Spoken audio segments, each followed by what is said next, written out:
Hi friend, ನಮಸ್ಕಾರ. ಇವತ್ತು ನಾವು ಹೋಗ್ತಿರೋ ರೆಸಿಪಿ ಬಂದು ನಾಟಿ ಎಗ್ ಬಿರಿಯಾನಿ. ಇದನ್ನು ತುಂಬ ಜನ ರಿಕ್ವೆಸ್ಟ್ ಮಾಡ್ಕೊಂಡಿದ್ರು, ಅದಕ್ಕೋಸ್ಕರ ನಾನು ಇವತ್ತು ಅದನ್ನ ಕೊಡ್ತಾಯಿದ್ದೀನಿ.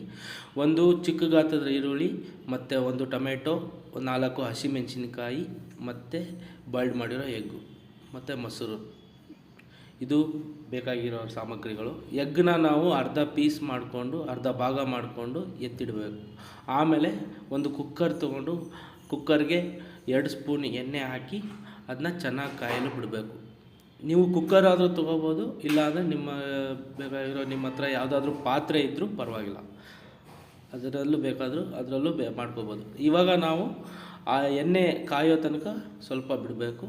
ಆಮೇಲೆ ಸ್ವಲ್ಪ ಅರಿಶಿನ, ಸ್ವಲ್ಪ ಮೆಣಸಿನ್ಕಾಯಿ ಪುಡಿ ಮತ್ತು ಸ್ವಲ್ಪ ಅರಿಶಿನ, ಸ್ವಲ್ಪ ಉಪ್ಪು, ಇವು ಮೂರನ್ನ ಸೇರಿಸ್ಕೊಂಡು ನಾವು ಅದನ್ನು ಚೆನ್ನಾಗಿ ಮಿಕ್ಸ್ ಮಾಡ್ಕೋಬೇಕು.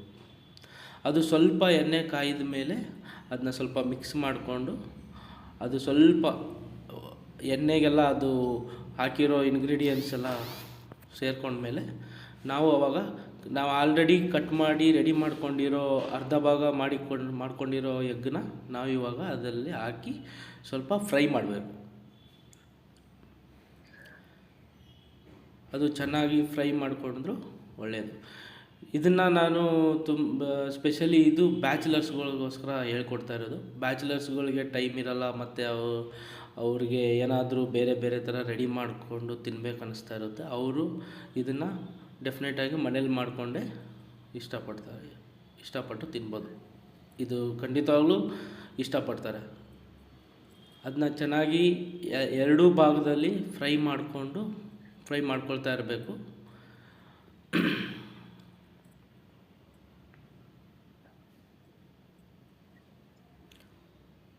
ಅದು ಚೆನ್ನಾಗಿ ಸ್ವಲ್ಪ ಎಣ್ಣೆಗೆ ಆದಮೇಲೆ ಅದನ್ನು ನಾವು ಒಂದು ಪ್ಲೇಟಲ್ಲಿ ತೆಗೆದಿಟ್ಕೋಬೇಕು. ಇದನ್ನು ನಾವು ಬೇಗ ಮಾಡ್ಬೋದು. ಒಂದು 10 ನಿಮಿಷದಲ್ಲಿ ಈ ಬಿರಿಯಾನಿನ ರೆಡಿ ಮಾಡ್ಕೋಬೋದು. ಇದಕ್ಕೆ ಏನು ನಮಗೆ ಅಧಿಕವಾಗಿ ಮಸಾಲೆ ಏನೂ ಬೇಡ. ಇವಾಗ ಆ ಮೊಟ್ಟೆನ ಫ್ರೈ ಮಾಡ್ಕೊಂಡಿರೋ ಬಾಣಲೆಗೆ ನಾವು ಮತ್ತೆ ಇನ್ನೂ ಸ್ವಲ್ಪ ಎಣ್ಣೆ ಹಾಕಿ ಅದನ್ನ ಎಣ್ಣೆ ಕಾಯೋ ತನಕ ಬಿಡಬೇಕು. ಸ್ವಲ್ಪ ಎಣ್ಣೆ ಕಾದ್ಮೇಲೆ ಅದಕ್ಕೆ ಜೀರಿಗೆ, ಸ್ವಲ್ಪ ಅರ್ಧ ಸ್ಪೂನ್ ಜೀರಿಗೆ, ಅರ್ಧ ಸ್ಪೂನು ಸಾಸಿವೆ ಹಾಕಿ ಚೆನ್ನಾಗಿ ಫ್ರೈ ಮಾಡಬೇಕು. ಅದು ಚಟ್ಪಟ್ ಅಂತ ಸೌಂಡ್ ಬರಬೇಕು. ಅದು ಸ್ವಲ್ಪ ಸೌಂಡ್ ಬಂದಮೇಲೆ ನಾವು ಅದಕ್ಕೆ ಚಕ್ಕೆ, ಲವಂಗ ಸ್ವಲ್ಪ ಬೆರೆಸ್ಬೇಕು. ಇದು ಮಸಾಲೆ ಫ್ಲೇವರ್ಗೋಸ್ಕರ. ಆಮೇಲೆ ಸ್ವಲ್ಪ ಚೆನ್ನಾಗಿ ಅದು ಜೀರಿಗೆ ಮತ್ತು ಸಾಸಿವೆ ಸೌಂಡ್ ಬರೋ ತನಕ, ಚಟ್ಪಟ್ ಅಂತ ಸೌಂಡ್ ಬರೋ ತನಕ ಸ್ವಲ್ಪ ಸೌಟಿಂದ ಅದನ್ನ ಮಿಕ್ಸ್ ಮಾಡಬೇಕು. ಆಮೇಲೆ ಆವಾಗಲೇ ಕಟ್ ಮಾಡಿ ಇಟ್ಕೊಂಡಿರೋ ಈರುಳ್ಳಿನ ಹಾಕಿ ಸ್ವಲ್ಪ ಅದನ್ನು ಅಲ್ಲಾಡಿಸ್ಬೇಕು. ಆಮೇಲೆ ಸ್ವಲ್ಪ ಮೆಣಸಿನ್ಕಾಯಿ ಕಟ್ ಮಾಡ್ಕೊಂಡಿರೋ ಮೆಣಸಿನ್ಕಾಯಿನೂ ಕೂಡ ಅದರಲ್ಲಿ ಬೆರೆಸ್ಬೇಕು. ಈರುಳ್ಳಿನ ನಾವು ಬ್ರೌನ್ ಕಲರ್ ಅಂದರೆ ಗೋಲ್ಡನ್ ಕಲರ್ ಬರೋ ತನಕ ಸ್ವಲ್ಪ ಅದನ್ನ ಫ್ರೈ ಮಾಡ್ತಾ ಇರಬೇಕು. ಅದನ್ನ ಸೌಟ್ ಮಾಡ್ತಾ ಇದ್ದರೆ ಅದು ಸ್ವಲ್ಪ ಬ್ರೌನ್ ಕಲರ್ ಶೇಪ್ ಇದು ಬರೋ ತನಕ ನಾವು ಚೆನ್ನಾಗಿ ಅದನ್ನ ಹುರ್ಕೊಳ್ಬೇಕು. ಇದು ಬ್ಯಾಚುಲರ್ಸ್ಗೆ, ನಾನು ಮೊದಲೇ ಹೇಳಿದಂಗೆ ಬ್ಯಾಚುಲರ್ಸ್ ತುಂಬ ಒಳ್ಳೆಯದು. ಇವಾಗ ಜಜ್ಜಿರೋ ಶುಂಠಿ, ಜಜ್ಜಿರೋ ಬೆಳ್ಳುಳ್ಳಿ ಇವೆರಡೂ ಮಿಕ್ಸ್ ಮಾಡಬೇಕು. ಆ ಬೆಳ್ಳುಳ್ಳಿ ಮತ್ತು ಶುಂಠಿ ಹಸಿ ಸ್ಮೆಲ್ ಹೋಗೋ ತನಕ ನಾವು ಸೌಟ್ ಮಾಡ್ತಾ ಇರಬೇಕು. ಅಂದರೆ ನಾವು ಅದನ್ನ ಮಿಕ್ಸ್ ಮಾಡ್ತಾನೆ ಇರಬೇಕು. ಯಾಕಂದರೆ ಹಸಿ ಶುಂಠಿ ಹಸಿ ಸ್ಮೆಲ್ ಹೋಗೋ ತನಕ ನಾವು ಯಾವಾಗ ಫ್ರೈ ಮಾಡ್ತೀವಿ ಅದು ಫ್ಲೇವರು ಚೆನ್ನಾಗಿ ಬರುತ್ತೆ, ಅದು ಮಸಾಲೆ ಬರುತ್ತೆ. ಆಮೇಲೆ ನಾವು ಆಲ್ರೆಡಿ ಕಟ್ ಮಾಡ್ಕೊಂಡಿರೋ ಟೊಮೆಟೊನ ಮಿಕ್ಸ್ ಮಾಡ್ಬೋದು. ಟೊಮೆಟೊ ಕೂಡ ಅಂದರೆ ಅದು ಸ್ವಲ್ಪ ಹಸಿ ಇರುತ್ತಲ್ಲ, ಅದು ಸ್ವಲ್ಪ ಬೇಯೋ ತನಕ, ಅದರಲ್ಲಿ ಮಸಾಲೆ ಜೊತೆ ಸೇರೋ ತನಕ ಅದನ್ನು ನಾವು ಮಿಕ್ಸ್ ಮಾಡ್ತೀವಿ.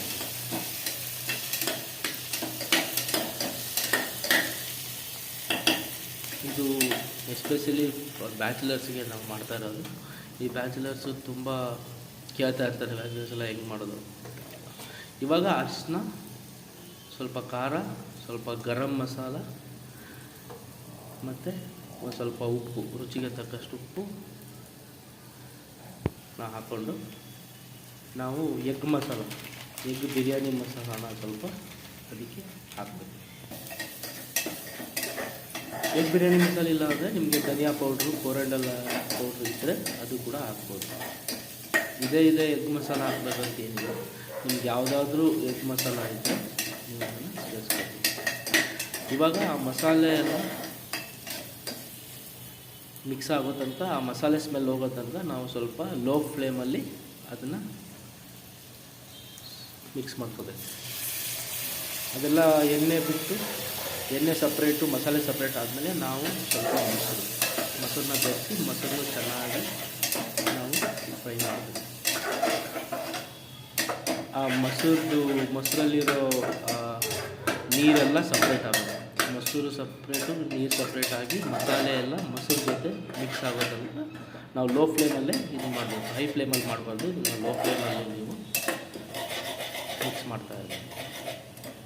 ಆಮೇಲೆ ಅದು ಚೆನ್ನಾಗಿ ಕುದಿಯುತ್ತೆ. ಕುದ್ದ ಮೇಲೆ ಮಸಾಲೆ ನಿಮಗೆ ಎಣ್ಣೆ ಮಸಾಲೆ ಎಲ್ಲ ಸಪ್ರೇಟ್ ಆಗುತ್ತೆ. ಆವಾಗ ನಿಮಗೆ ಕೆಂಪು ಕಲರ್ ಬರುತ್ತೆ.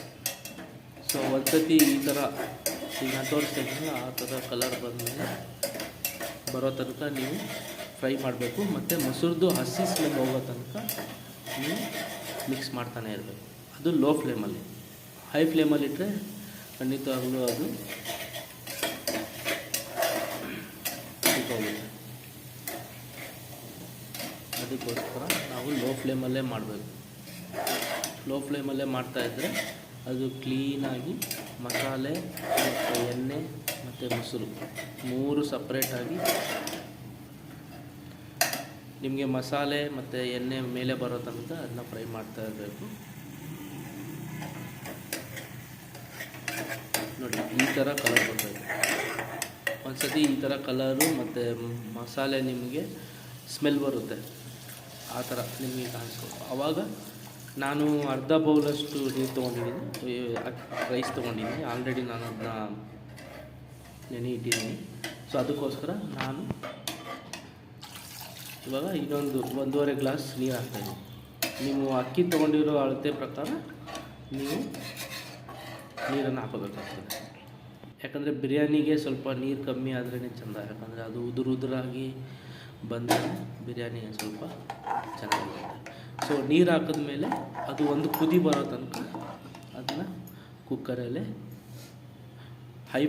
ಇವಾಗ ಹೈ ಫ್ಲೇಮ್ ಇಟ್ಬಿಟ್ಟು ಅದನ್ನ ಕುದಿಸ್ಬೇಕು. ಇವಾಗ ನೋಡಿ ಅದು ಕುದೀತಾ ಇದೆ, ಚೆನ್ನಾಗಿ ಇವಾಗ ಕುದೀತಾ ಇದೆ. ಸೊ ಈಗ ಕುದ್ದು ಬಂದ ಮೇಲೆ ನಾವು ನೆನೆಸಿಟ್ಕೊಂಡಿರೋ ಅಕ್ಕಿನ ಹಾಕೋಕ್ಕೆ ರೆಡಿ ಆಗಬೇಕು. ಇವಾಗ ಆ ಕುದಿಸಿರೋ ಅಕ್ಕಿನ ನಾವು ಅದರಲ್ಲಿ ಆ ಕುದಿ ಬರ್ತಾ ಇರೋ ನೀರಲ್ಲಿ ಹಾಕಬೇಕು. ನಾನು ಒಂದು 15-20 ನಿಮಿಷ ಈ ಅಕ್ಕಿನ ನೆನೆ ಇಟ್ಟಿದ್ದೆ. ಚೆನ್ನಾಗಿ ತೊಳೆದು ನಾನು ಅದನ್ನ ನೆನೆ ಇಟ್ಟಿದ್ದೆ. ಸೊ ಅದಕ್ಕೆ ನಾನು ನೀರನ್ನ ಕಮ್ಮಿ ಪ್ರಮಾಣದಲ್ಲಿ ಹಾಕ್ಕೊಟ್ಟಿದ್ದೀನಿ. ಯಾಕಂದರೆ ಇದು ಆಲ್ರೆಡಿ ಸೋಕ್ ಆಗಿರುತ್ತಲ್ಲ, ನೆನೆದೋಗಿರುತ್ತೆ. ಸೊ ನೀರಿನ ಅವಶ್ಯಕತೆ ಜಾಸ್ತಿ ಇಲ್ಲ, ಸ್ವಲ್ಪ ಹಾಕಿದ್ರೂ ಕೂಡ ಬೇಗ ಬೇಯುತ್ತೆ.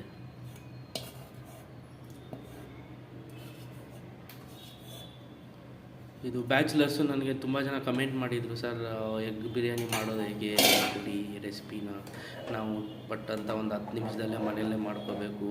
ನಾವು ಕೆಲ್ಸಕ್ಕೆ ಹೋಗ್ತಾ ಇರ್ತೀವಿ, ನಮಗೆ ಟೈಮ್ ಇರೋಲ್ಲ. ಮತ್ತು ನಮ್ಮ ಹತ್ರ ಅದು ಇದು ಮಸಾಲೆ ತುಂಬ ಇಂಗ್ರೀಡಿಯೆಂಟ್ಸ್ ಇರೋಲ್ಲ. ಸೊ ಮನೇಲಿರೋ ಮಸಾಲೆಯನ್ನೇ ಉಪಯೋಗಿಸ್ಕೊಂಡು ಹೇಗೆ ಮಾಡೋದು ಅಂತ ನಂಗೆ ತುಂಬ ಜನ ರಿಕ್ವೆಸ್ಟ್ ಮಾಡ್ಕೊಂಡಿದ್ರು.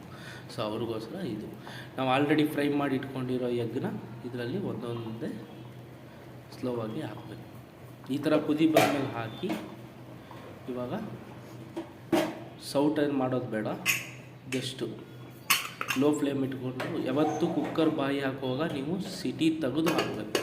ಇಲ್ಲ ಅಂದರೆ ಅದು ಸ್ಟೀಮಿಗೆ ಬ್ಲಾಸ್ಟ್ ಆಗೋ ಇದಿರುತ್ತೆ, ಚಾನ್ಸಸ್ ಇರುತ್ತೆ. ಸೊ ಒಂದು ಸತಿ ಹಿಂಗೆ ಹಾಕಿದ್ಮೇಲೆ ಸಿಟಿ ಹಾಕಿ ಬಿಟ್ಬಿಡ್ಬೇಕು. ಇವಾಗ ನೋಡಿ ವಿಸಿಲ್ ಆಗಿ ಒಂದೆರಡು 3 ವಿಸಿಲ್ ಆಗಿ ನಮ್ಮದು ಬಿರಿಯಾನಿ ರೆಡಿ. ಇವಾಗ ವಿಸಿಲ್ ಆಗಿರೋ ಬಿರಿಯಾನಿನ ನೋಡೋಣ ಯಾವ ಥರ ಬಂದಿದೆ. ತುಂಬ ಚೆನ್ನಾಗಿ ಉದುರಾಗಿ ನಾವು ಹಾಕಿರೋ ಅಳತೆಗೆ ಕರೆಕ್ಟಾಗಿ ಬಂದಿದೆ. ಸೊ ಇವಾಗ ಬಿರಿಯಾನಿ ರೆಡಿ.